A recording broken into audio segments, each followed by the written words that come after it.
David Thompson stood on the front porch of his new house watching the morning sun paint the suburban street in golden light. After 20 years of military service, he finally had what he'd always dreamed of, a real home. Not another base housing unit or temporary apartment, but an actual house with a white picket fence and a two-car garage. His wife Lisa stepped out beside him, still in her scrubs from the night shift at the hospital. She worked as a registered nurse and had just finished a 12-hour shift, but she couldn't hide her excitement about their new neighborhood. "Can you believe this is really ours?" she whispered, wrapping her arms around his waist. David smiled and pulled her close. At 42, he was finally retired from the Navy SEALs. The last 2 decades had taken him to places most people only saw in movies, some beautiful, others terrifying. But through it all, the thought of coming home to Lisa had kept him going. The house was everything they'd hoped for. 3 bedrooms, 2 bathrooms, and a small backyard perfect for the garden Lisa had always wanted to plant. The neighborhood, called Willowbrook Estates, looked like something from a magazine. Every lawn was perfectly cut, every house painted in approved colors, every mailbox standing at exactly the right height. "Morning, neighbors," called a cheerful voice from across the street. An elderly man in his 70s waved from his driveway. His name was Frank, and he'd been one of the first people to welcome them to the neighborhood when they'd moved in last week. Frank had lived in Willowbrook for 15 years and knew everyone's business, but in a friendly way that made you feel included rather than spied upon. "Beautiful morning, isn't it?" Frank crossed the street, his golden retriever Max trotting beside him. "How are you folks settling in?" "Great so far," David replied. "Everyone's been really welcoming." Frank nodded, but something flickered across his face. "Well, most everyone. You'll figure out the rhythm of things soon enough. Every neighborhood has its quirks." Before David could ask what he meant, Frank was already heading down the street with Max, calling over his shoulder about stopping by later with his wife's famous apple pie. Lisa squeezed David's hand. "I love it here already.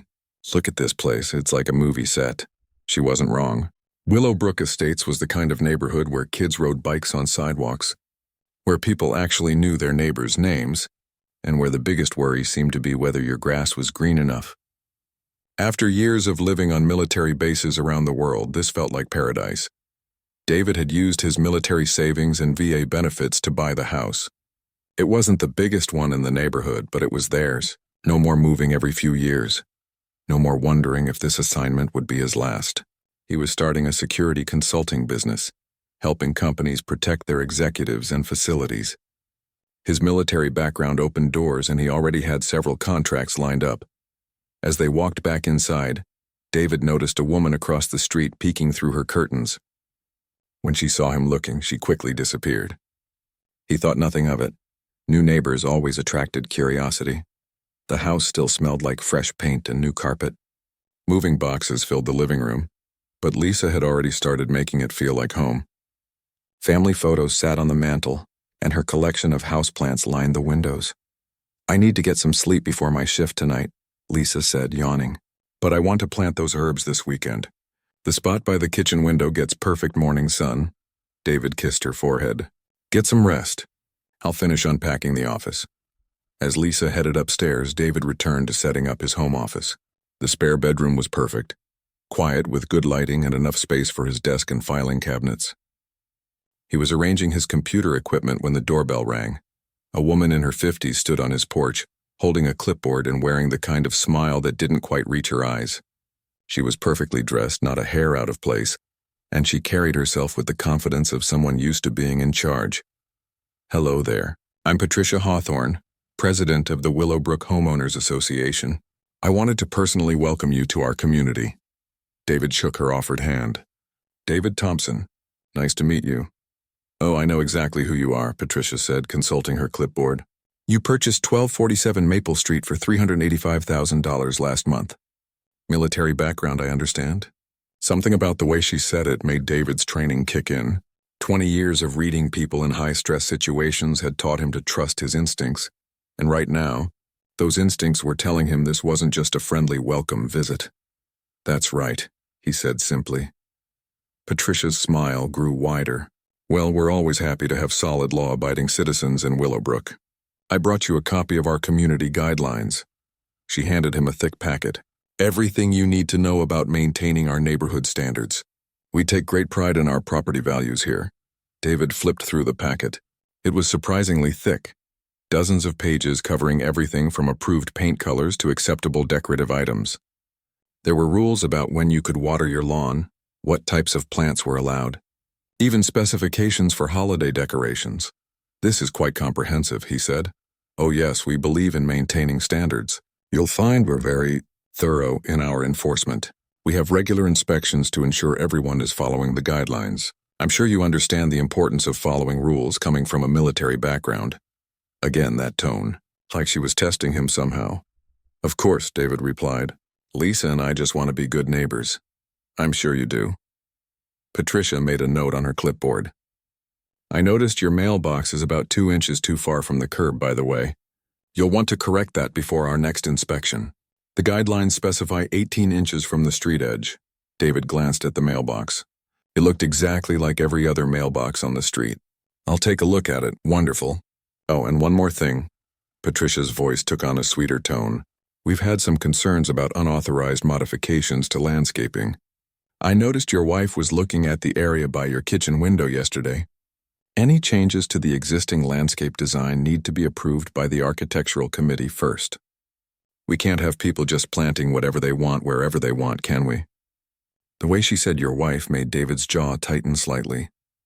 But he kept his voice level. I'll make sure we check before making any changes. Perfect. I knew you'd be reasonable. Military men understand the importance of order and following proper procedures. She turned to leave, then paused. Oh, I almost forgot.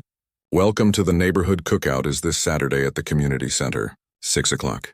It's a great way to meet everyone and understand how things work around here. After Patricia left, David stood in his doorway, studying the thick packet of rules. Something about the interaction bothered him, but he couldn't put his finger on exactly what. Maybe it was just the adjustment to civilian life after military structure. Maybe he was reading too much into a simple neighborhood welcome. He measured the distance from his mailbox to the curb, 17 inches, close enough that the difference was barely noticeable, but technically outside the guidelines. When Lisa woke up that evening, he showed her the HOA packet and told her about Patricia's visit. 2 inches? Lisa laughed. That's ridiculous. But I guess every neighborhood has its rules. At least they care about keeping things nice. David nodded, but the feeling that something wasn't quite right lingered. In his years of military service, he'd learned that the devil was always in the details, and Patricia Hawthorne seemed very interested in details. The first violation notice arrived on a Thursday morning, tucked neatly under their windshield wiper. Lisa found it when she left for her shift at the hospital. A crisp white envelope with violation notice printed in bold red letters. She opened it with trembling fingers, though she couldn't understand why her heart was racing. It was just a piece of paper after all. Property address 1247 Maple Street. Violation. Mailbox positioned 17 inches from curb edge, exceeding allowable 18-inch minimum distance. Fine. 75. Correction required within 72 hours. Lisa stared at the notice, reading it twice to make sure she understood correctly. A $75 fine for their mailbox being 1 inch too close to the street. She thought about Patricia's visit the week before, how she'd mentioned the mailbox almost as an afterthought. When David returned from his business trip that evening, Lisa showed him the notice. He studied it without saying anything for a long moment. 1 inch, he finally said. Is this normal? I mean, do homeowner associations really fine people for things like this? David had spent the last 3 days in Washington, consulting with a government agency about their security protocols. Coming home to find his wife stressed over a mailbox violation felt surreal. I'll move it this weekend, he said simply. But moving the mailbox didn't end anything. If anything, it seemed to make things worse. The next violation notice came the following Tuesday. This time it was about Lisa's small herb garden. She'd planted basil, rosemary, and thyme in a neat little plot by the kitchen window, exactly where she'd planned since they moved in. The plants were healthy and well-maintained, adding a splash of green to their corner of the yard. Unauthorized landscaping modificate. On non-conforming plant species in front yard area. Fine, $150. Lisa called the HOA office, her hands shaking as she dialed the number listed on the notice. Willowbrook Homeowners Association. This is Janet. Hi, this is Lisa Thompson at 1247 Maple Street. I received a violation notice about my herb garden, but I don't understand what the problem is. A pause. Hold on, let me transfer you to Patricia. Another pause, then Patricia's voice sickeningly sweet. Mrs. Thompson. How can I help you? I got a notice about my herb garden being unauthorized. But they're just herbs, basil and rosemary. They're not hurting anything. Well, according to our landscaping guidelines, any modifications to the existing landscape design must be pre-approved by the architectural committee. Your herbs, while I'm sure they're lovely, weren't part of the original approved plan for your property. But the previous owners had flowers there. I just replaced flowers with herbs. But flowers and herbs are classified differently in our guidelines. Herbs are considered vegetable gardening, which is only permitted in designated rear yard areas. I'm sure you understand. Lisa felt like she was arguing with someone speaking a different language. So I need to move my herbs to the backyard? That would bring you into compliance, yes. Though of course you'll still need to pay the fine for the unauthorized modification. After hanging up, Lisa sat in her kitchen, staring out at her little herb garden. The plants were thriving in the morning sun exactly as she'd hoped. Now she had to dig them up and replant them in the backyard, where they'd get less light and probably struggle.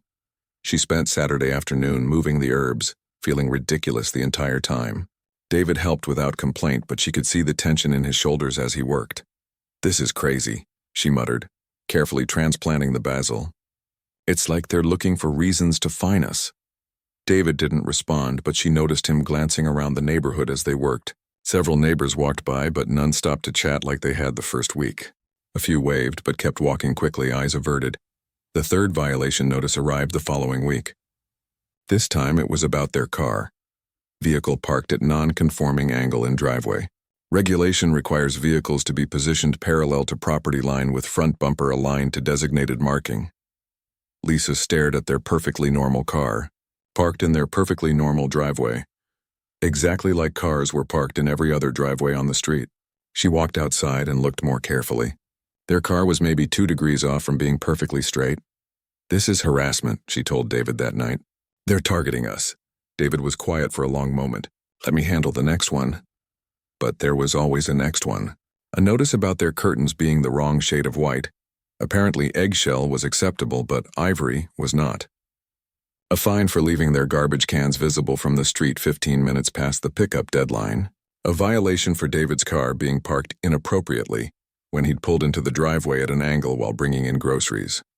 Each notice came with a fine. $75, $150, $200. The amounts kept increasing, and the violations kept getting more ridiculous. Lisa found herself constantly anxious, checking and double-checking everything before leaving the house. She measured the distance between their car and the property line. She counted the minutes after garbage pickup before moving the cans. She researched paint colors to make sure their trim was the exact approved shade. The stress was affecting her work. She'd catch herself making small mistakes during her nursing shifts, distracted by worry about what violation notice might be waiting when she got home. Maybe we should go to the neighborhood meeting, she suggested one evening. Talk to other residents, see if this is normal. But David was traveling again, another consulting contract that kept him away for days at a time. Lisa went to the community meeting alone, hoping to find allies or at least understand what was happening. The community center was full. Maybe 40 residents gathered in folding chairs facing a table where Patricia and 4 other board members sat. Lisa recognized a few faces from around the neighborhood, including Frank from across the street. She took a seat in the back and listened as Patricia ran through various neighborhood business. New speed bumps, holiday decoration guidelines, budget approvals. Everything seemed normal and civilized. During the public comment period, Lisa stood up. Hi, I'm Lisa Thompson from Maple Street. I'm new to the neighborhood and I've been receiving a lot of violation notices. I'm wondering if there's someone I can talk to about... Mrs. Thompson, Patricia interrupted, her voice cutting through the room. Violation notices are issued when residents fail to follow clearly established guidelines. If you have questions about specific violations, you can schedule an appointment with the compliance office. But some of these seem really minor. Like my car being 2 degrees off center in my own driveway. A murmur went through the room. Lisa couldn't tell if it was sympathetic or disapproving. We take all violations seriously, Patricia continued. Maintaining property values requires consistent enforcement of all guidelines. not just the ones that seem important to individual residents. Standards exist for a reason. Lisa felt her face burning. I'm not trying to avoid following rules. I just think some of these are... Are you questioning the authority of this board? Patricia's voice was sharp now. Because if you have issues with our established procedures, perhaps this neighborhood isn't the right fit for your family. The room went completely silent. Lisa looked around, hoping someone would speak up, would say this was unreasonable. Frank caught her eye and gave her a sympathetic look, but said nothing. Nobody said anything. Lisa sat down, her heart pounding. The meeting continued as if nothing had happened, but she could feel eyes on her, whispers behind hands. After the meeting, Frank approached her in the parking lot. Don't take it personal, he said quietly. Patricia runs a tight ship. She's been board president for 12 years and she doesn't like change. But this isn't about change. It's about basic fairness. Frank glanced around nervously. Look, I like you and David. You seem like good people. But my advice? Keep your head down. Follow the rules exactly and don't make waves. It's easier that way. Easier for who? But Frank was already walking away, his shoulders hunched like he was carrying a heavy burden. Lisa drove home feeling more alone than she had since moving to Willowbrook. The neighborhood that had seemed so perfect just a month ago now felt like a trap. Beautiful houses, perfect lawns, and a homeowner association that seemed determined to make their lives miserable. When David called that night from his hotel, she broke down crying. I can't do this anymore, she sobbed into the phone. Every day there's something new. I'm afraid to leave the house, afraid to park wrong, afraid to plant a flower. I feel like I'm being watched all the time. David's voice was calm, but she could hear something steel hard underneath. I'll be home tomorrow. Don't worry about any more notices. Just ignore them until I get back. But the fines keep getting bigger and let me handle it, David said. I promise you this is going to stop. After hanging up, Lisa sat in their living room looking out at their perfect neighborhood. Street lights illuminated the perfect lawns and perfect driveways and perfect mailboxes, all positioned exactly 18 inches from the curb. She wondered how many other families had been driven away by this kind of harassment. How many people had given up and moved rather than fight a system that seemed designed to crush anyone who didn't fit their idea of the perfect neighbor. Tomorrow, David would be home. Maybe he could figure out what she was missing, why their dream neighborhood had turned into a nightmare so quickly. Maybe there was a solution that didn't involve surrendering their savings to endless fines or abandoning the home they'd worked so hard to buy. But as she turned off the lights and headed upstairs, Lisa couldn't shake the feeling that their troubles were just beginning. Lisa pulled into her driveway at 7:30 on a Tuesday morning, exhausted after another 12-hour shift at the hospital. She'd spent the night taking care of a car accident victim, a young mother who reminded her of herself a few years ago. The woman had asked Lisa to call her husband, to tell him she was okay, and the fear in her voice had stayed with Lisa all night. All she wanted now was a hot shower and a few hours of sleep before David came home from his latest business trip. He'd been gone for 5 days this time, working with a defense contractor in Virginia, and she missed him more than usual. The constant stress of living under the HOA's microscope had made her feel isolated and anxious even when he was home. As she gathered her purse and coffee mug from the passenger seat, she noticed a white SUV parked across the street. It wasn't unusual for neighbors to have visitors, but something about it caught her attention. The windows were tinted and the engine was running even though no one seemed to be getting in or out. Lisa shrugged it off. She was probably just being paranoid after weeks of violation notices and increasing fines. Every shadow seemed threatening when you felt like you were being watched all the time. She was halfway to her front door when she heard car doors slamming behind her. 3 sets of footsteps on the asphalt moving quickly toward her driveway. Mrs. Thompson, Lisa turned to see Patricia Hawthorne striding toward her, flanked by 2 men Lisa had never seen before. Both were young, probably in their 20s, and built like they spent serious time at the gym.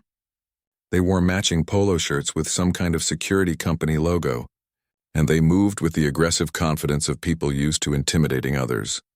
Good morning, Patricia, Lisa said, trying to keep her voice steady. Is everything okay? Patricia was holding her ever-present clipboard, and her smile was sharper than usual. We need to discuss your latest violation, Mrs. Thompson. This situation has gone on long enough. Lisa glanced at the 2 men, who had positioned themselves on either side of Patricia. They weren't saying anything, just standing there with their arms crossed, staring at her. The larger one, a blonde guy with a buzz cut, was taking pictures with his phone. "What violation?" Lisa asked. "I moved the herbs like you asked. I've been checking the car alignment every day. I don't understand what—" "This," Patricia said triumphantly, pointing at Lisa's front door. Lisa followed her gaze and saw her doormat. It was a simple welcome mat that said "Home Sweet Home" in script letters. She'd bought it at Target the day they moved in. "Your doormat is non-regulation," Patricia continued. "According to Section 14 of the Community Guidelines, decorative door accessories must be solid colors only. No text, graphics, or patterns are permitted." Lisa stared at her. "You're fining me for my doormat?" $500. The blonde man spoke for the first time. His voice was flat and aggressive. "Plus accumulated fees for non-compliance." "I'm sorry, who are you?" Lisa asked.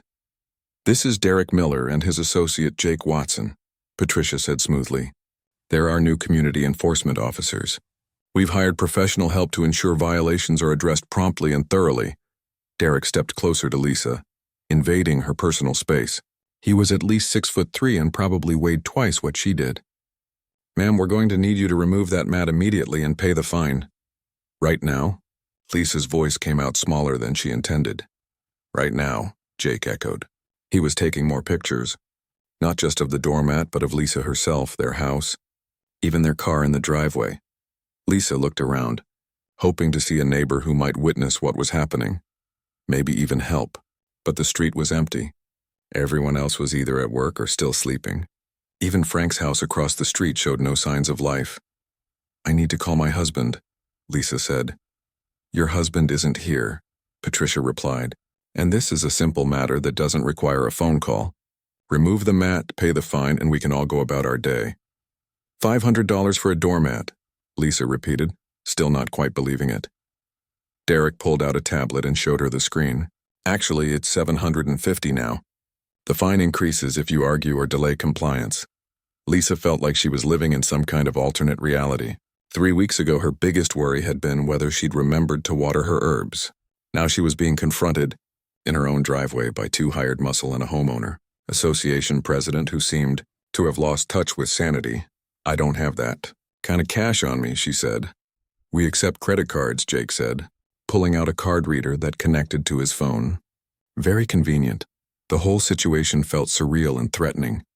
Lisa was a registered nurse, trained to handle emergencies and stay calm under pressure, but this was different.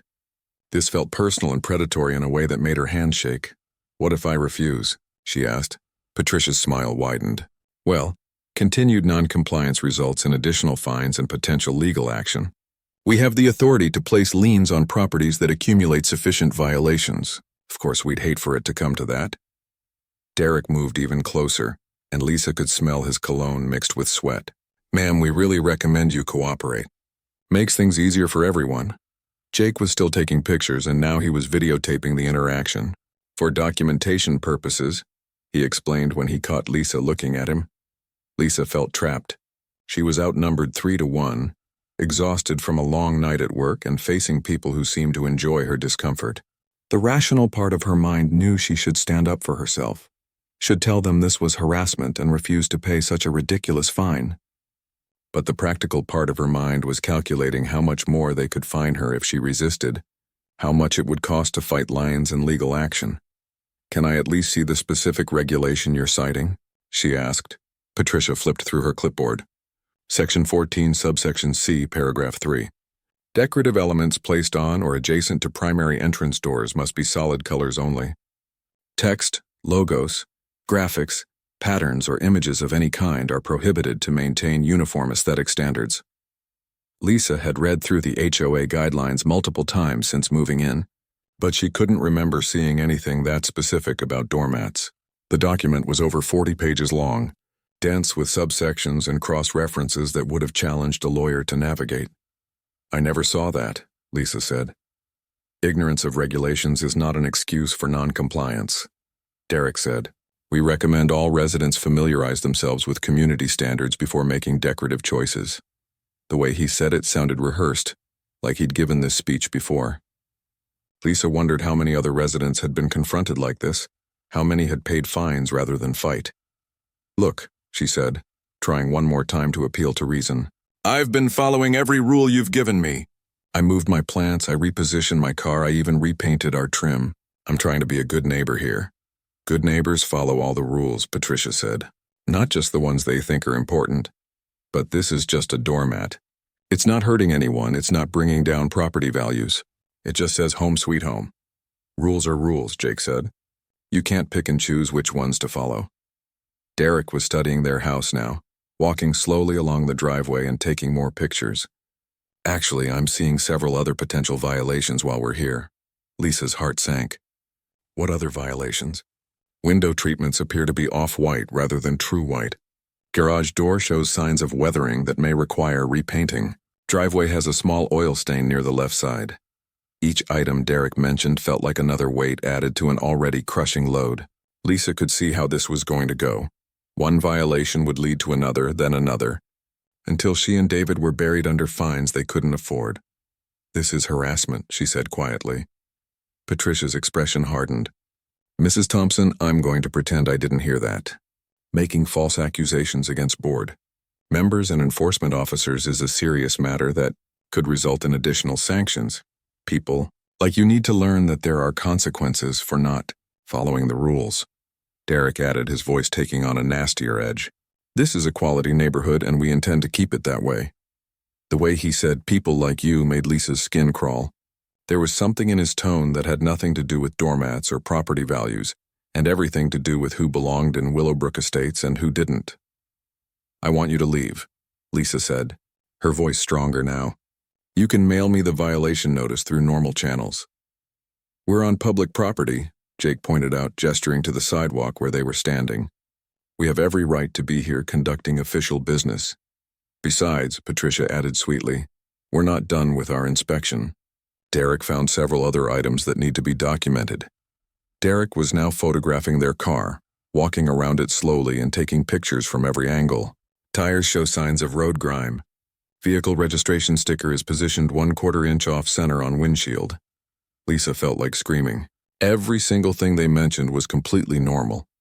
The kind of minor imperfection that existed at every house in every neighborhood. But somehow when they pointed it out, it became a violation worth hundreds of dollars in fines. "I'm going inside," she announced. "If you want to continue this, you can contact my husband when he gets home." "Actually," Patricia said, consulting her clipboard again, "leaving the scene during an official inspection constitutes obstruction of HOA business." "That's another violation." Lisa stopped with her key halfway to the lock. "I can't go in my own house?" "Not until the inspection is complete," Derek said. They had her trapped. If she went inside, it was another fine. If she stayed, they'd keep finding more violations. If she argued, the fines would increase. There was no way to win, and they all knew it. Lisa stood in her driveway, still in her hospital scrubs, feeling more helpless than she'd ever felt in her life. She thought about the car accident victim she'd treated the night before, how scared and vulnerable she'd looked. Now Lisa understood exactly how that felt. All she could do was stand there and watch as Derek and Jake continued their inspection, documenting every speck of dust and minor imperfection they could find, while Patricia made notes on her clipboard and smiled like she was enjoying every minute of it. David Thompson's rental car pulled into the driveway at 6:15 that evening. He'd caught an earlier flight from Virginia, eager to get home after 5 days away. The consulting job had gone well, another government contract that would help establish his new business. But he'd been thinking about Lisa all week. Her voice during their PH1 calls had sounded strained, and he knew the HOA situation was wearing on her. What he found when he walked through the front door made his blood run cold. Lisa was sitting at their kitchen table, still in her scrubs from the night shift, staring at a stack of violation notices spread out in front of her. Her eyes were red from crying and her hands were shaking as she turned to look at him. "David," she whispered, and then broke down completely. He was beside her in 3 quick strides, gathering her into his arms. In 20 years of military service, he'd seen grown men break under pressure, had watched tough soldiers crumble when pushed past their limits. Lisa was one of the strongest people he knew. She saved lives for a living, stayed calm in medical emergencies that would paralyze most people. Seeing her like this triggered something deep and protective in him. "Tell me what happened," he said quietly. Through tears and broken sentences, Lisa told him about the morning encounter. 3 people cornering her in her own driveway. The escalating threats. The way Derek had invaded her personal space. How Patricia had smiled while watching Lisa's distress. The way they'd made her feel trapped and helpless. David listened without interrupting, but Lisa could feel the tension building in his body. His breathing became deeper and more controlled, a pattern she'd learned to recognize over their years together. It was how he got when he was processing a threat, shifting from civilian mode into something else. "Show me the notices," he said. Lisa spread them out on the table. 7 violation notices in total, accumulated over the past month. Each one more ridiculous than the last, with fines that had escalated from $75 to several hundred. The latest batch from that morning included charges for her doormat, allegedly dirty car tires, a registration sticker that was supposedly misaligned, and window treatments that weren't the exact approved shade of white. David studied each notice carefully, his face expressionless. But Lisa knew him well enough to see the storm building behind his calm exterior. $1,500, he said finally, for a doormat and some dust on the car. "I don't know what to do," Lisa said. "If I fight them, they add more fines. If I pay them, they just find new things to cite. I feel like we're trapped." David set the notices aside and took her hands. "Lisa, look at me. This is going to stop. I promise you this is going to stop." Something in his voice made her believe him. Not just the words, but the way he said them. There was a certainty there. A quiet confidence that came from 2 decades of handling problems that most people couldn't imagine. "What are you going to do?" "Research," David said simply. After Lisa went upstairs to shower and try to get some sleep, David sat alone at the kitchen table and began to work. He started with the violation notices themselves, reading each one word by word, looking for patterns and inconsistencies. Then he pulled out his laptop and began digging deeper. The first thing he did was research Patricia Hawthorne. 20 minutes of searching revealed she was a real estate agent who had been board president for 12 years. Her business specialized in properties within Willowbrook Estates, which struck David as a potential conflict of interest. Someone who profited from high property values in the neighborhood might have incentives beyond simple rule enforcement. Next, he looked into the enforcement officers. Derek Miller and Jake Watson weren't licensed security professionals. They were employees of Community Standards Enforcement LLC, a company that had been incorporated just 6 months ago. The business address was Patricia's real estate office. David's military training had taught him that intelligence gathering was the foundation of any successful operation. In hostile territory, you studied your enemy's capabilities, resources, and weaknesses before making any moves. The HOA was different from the Taliban or foreign intelligence operatives, but the principles were the same. He spent 3 hours building a comprehensive picture of how Willowbrook's HOA operated. The board consisted of 5 members, with Patricia as president and her neighbor Robert Chen as vice president. The other 3 positions had rotated frequently over the past few years, a sign that people either didn't want to serve or didn't last long when they did. The HOA's financial records were supposed to be available to residents upon request. David made a mental note to request them first thing in the morning. But the most interesting discovery came when he started researching similar complaints online. He found homeowner forums where former Willowbrook residents discussed their experiences. A family named Rodriguez had been fined over $3,000 for excessive decorative lighting during Christmas. An elderly couple, the Johnsons, had been cited so many times they eventually sold their house at a loss, rather than continue fighting. The pattern was clear. The harassment wasn't random, it was targeted.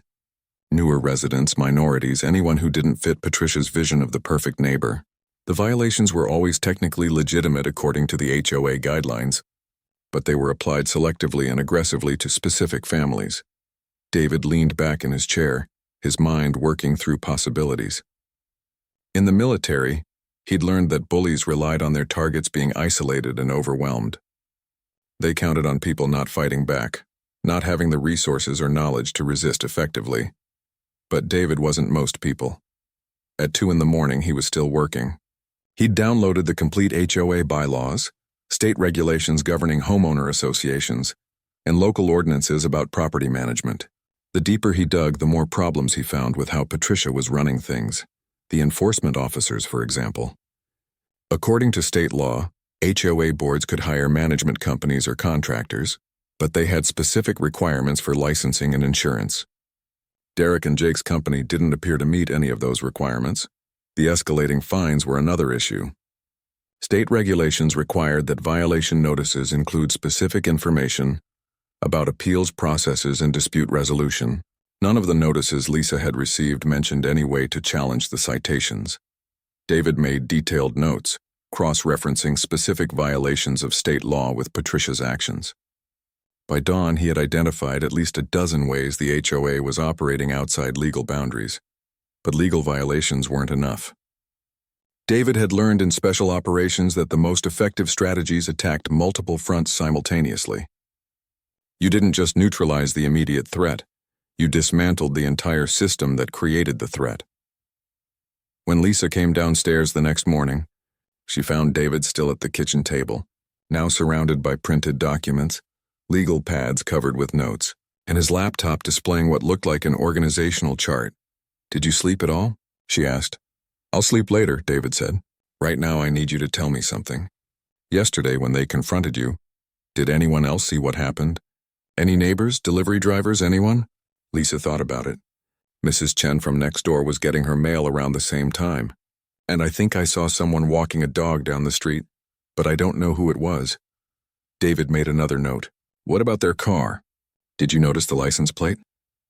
"No, but it was a white SUV, pretty new. It had some kind of company decal on the door." David nodded. He'd already found the registration information for Community Standards Enforcement LLC, including their vehicle fleet. Having witnesses and vehicle identification would be useful if this escalated to legal action.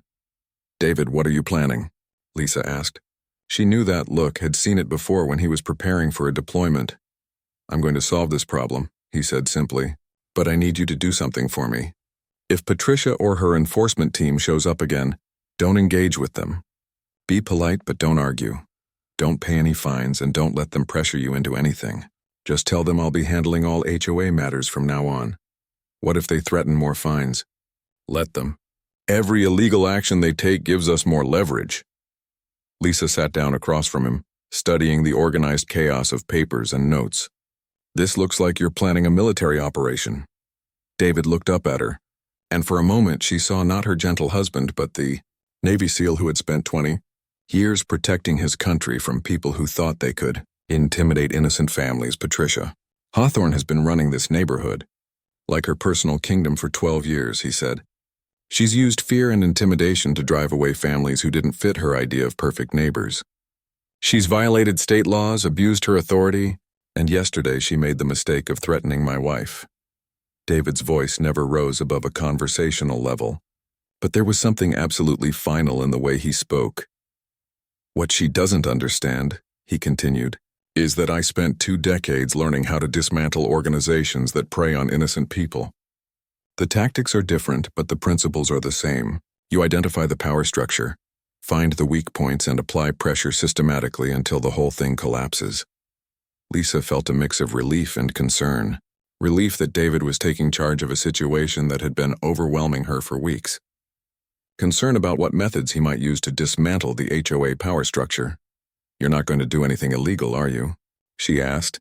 David smiled for the first time since coming home. "Lisa, I'm going to do something much more devastating than illegal. I'm going to be completely legal. By the time I'm finished with Patricia Hawthorne, she's going to wish I'd just confronted her in a parking lot like a normal angry neighbor." He gathered up his notes and stood up. "I have some phone calls to make, starting with the State Attorney General's office." As David headed to his office, Lisa remained at the kitchen table, looking out at their neighborhood. The sun was rising over the perfect lawns and perfect houses, but now she understood what Frank had meant about the neighborhood having its quirks. Yesterday she'd felt helpless and alone. Today, watching David methodically prepare for what was clearly going to be a comprehensive campaign against the HOA's abuses, she felt something she hadn't experienced in weeks. Hope David Thompson didn't raise his voice when he called the HOA office the next morning. He didn't make threats or demands.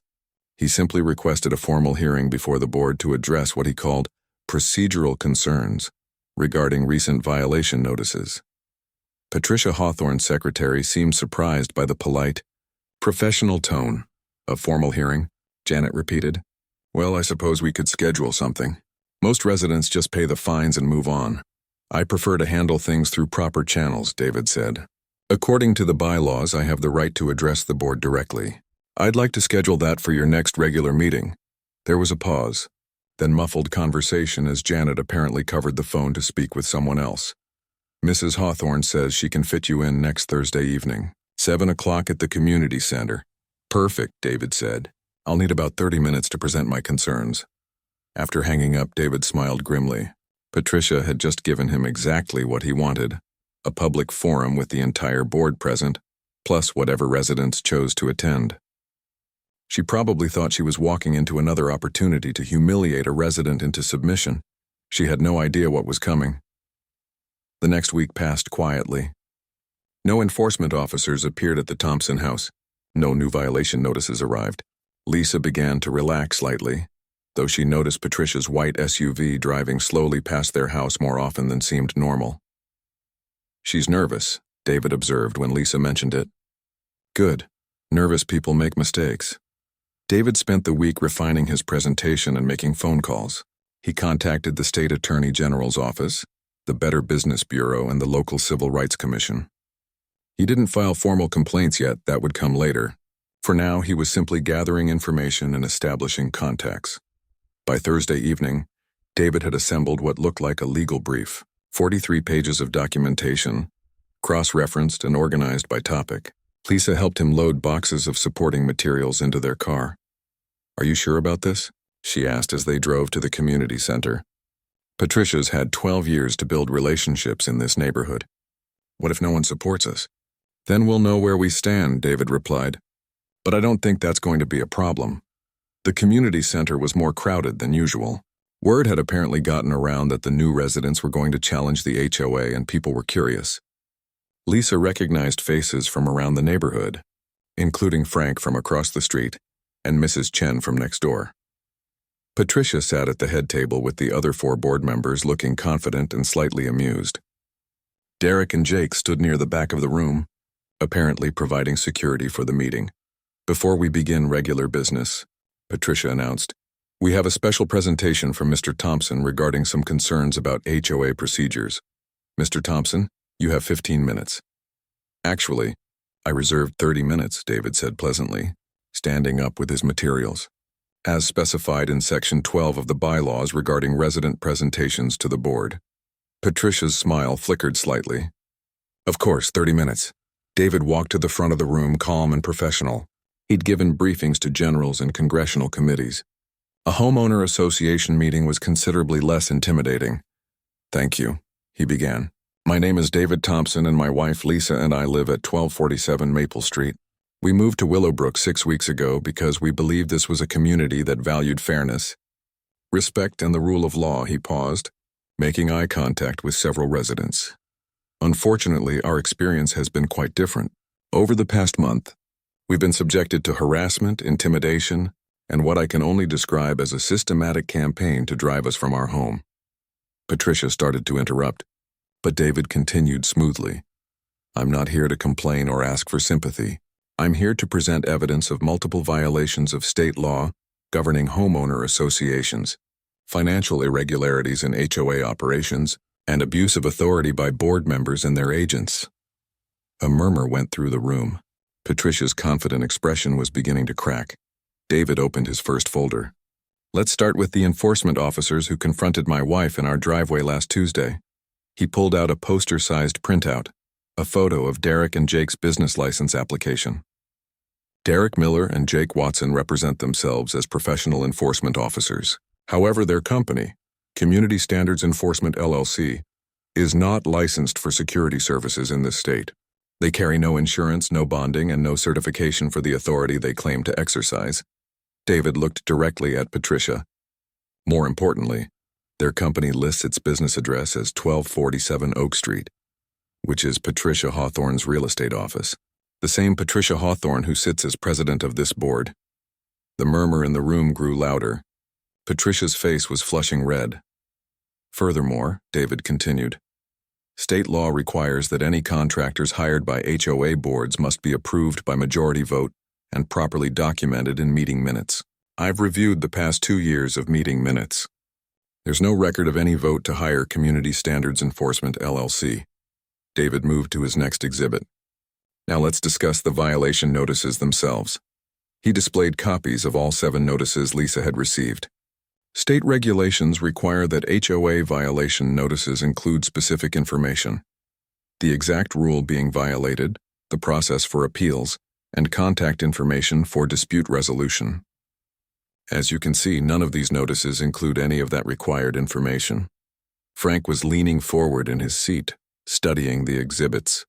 Several other residents were taking notes. More concerning, David said, is the pattern of selective enforcement. Over the past 3 years, enforcement actions have been disproportionately focused on newer residents and minority families. He pulled out a chart showing violation statistics by demographic. The Rodriguez family received 43 citations in 6 months before selling their home. The Johnson family accumulated over 50 violations in their final year. Meanwhile, longtime residents, particularly those with personal relationships to board members, received virtually no citations for similar or identical property conditions. Patricia finally found her voice. Mr. Thompson, these are serious accusations that are fully documented, David interrupted politely, which brings us to the financial irregularities. David's next exhibit was a spreadsheet showing HOA expenditures over the past 3 years. According to the annual budgets provided to residents, Community Standards Enforcement LLC has been paid over $40,000 for services. However, there's no contract on file, no scope of work defined, and no competitive bidding process as required by state law for expenditures over $5,000. He looked around the room. Where did that $40,000 go? What services were actually provided? And why was this expense hidden from residents under vague budget categories like administrative services and community improvement? Robert Chen, the vice president, was studying his own copy of the budget with a confused expression. It was clear he hadn't been aware of these details. Additionally, David continued, HOA funds have been used to pay for Patricia Hawthorne's business expenses, including vehicle costs and office supplies for her real estate company. This represents a clear conflict of interest and potential embezzlement of association funds. The room was completely silent now except for David's voice. I've already filed preliminary inquiries with the State Attorney General's office regarding these financial irregularities. I've also contacted the Better Business Bureau and the local Civil Rights Commission about the pattern of discriminatory enforcement. Patricia looked like she'd been physically struck. You have no right to. I have every right, David said calmly. As do all of you. He turned to address the room directly. How many of you have received violation notices for things your neighbors do without consequence? How many have paid fines rather than fight citations that seemed unreasonable? How many have watched good families driven from this neighborhood by harassment disguised as rule enforcement? Hands began to rise around the room. First Frank, then Mrs. Chen, then a couple Lisa didn't recognize. More hands went up, until nearly half the room was participating. David pulled out his final exhibit. This is a petition signed by 37 current and former Willowbrook residents, documenting similar experiences. Selective enforcement, escalating fines, intimidation tactics, and abuse of authority. He set the petition on the table in front of the board. I'm presenting this evidence not to destroy this community, but to save it. Willowbrook Estates should be a place where families can build lives together, not a kingdom where one person decides who belongs and who doesn't. David gathered his materials. The State Attorney General's office will be conducting a formal investigation into HOA operations. The Civil Rights Commission is reviewing evidence of discriminatory practices, and I've retained an attorney to pursue recovery of improperly assessed fines and damages for harassment. He looked directly at Patricia. This can be resolved quietly and cooperatively, or it can be resolved through legal action that will likely result in criminal charges for embezzlement and civil rights violations. The choice is yours. The room erupted in conversation as David returned to his seat. Patricia was whispering urgently with the other board members, while Derek and Jake looked like they wanted to disappear into the walls. Robert Chen called for order. I think we need to recess this meeting to discuss these allegations privately. Actually, said Frank, standing up from his seat, I'd like to make a motion. I move that Patricia Hawthorne be removed as board president immediately, pending a full investigation of these financial irregularities. I second that motion, Mrs. Chen called out. You can't do this, Patricia protested. I've dedicated 12 years to this community. You've dedicated 12 years to lining your own pockets, Frank replied, and making life miserable for anyone who didn't kiss your ring. The vote was overwhelming. Patricia was removed as president by a margin of 34-6. Within 2 weeks, Patricia Hawthorne was facing criminal charges for embezzlement and civil rights violations. Community Standards Enforcement LLC was dissolved, and Derek and Jake were banned from the community. The HOA board implemented new oversight procedures and hired a legitimate property management company. Most importantly, they refunded over $15,000 in improper fines to current and former residents. David and Lisa finally had the peaceful neighborhood they'd dreamed of. But more than that, they'd helped create a community where families could feel safe and welcome, regardless of who they were or where they came from. As Frank said while delivering his wife's apple pie a month later, turns out the quiet neighbor next door had exactly the skills we needed. Funny how that works out. David smiled, watching Lisa work happily in her herb garden, now expanded and thriving in the front yard where she'd always wanted it. Sometimes the best battles were won not with force but with patience, preparation, and an absolute commitment to doing what was right. The American dream was still alive in Willowbrook Estates. It just needed a Navy SEAL to protect it.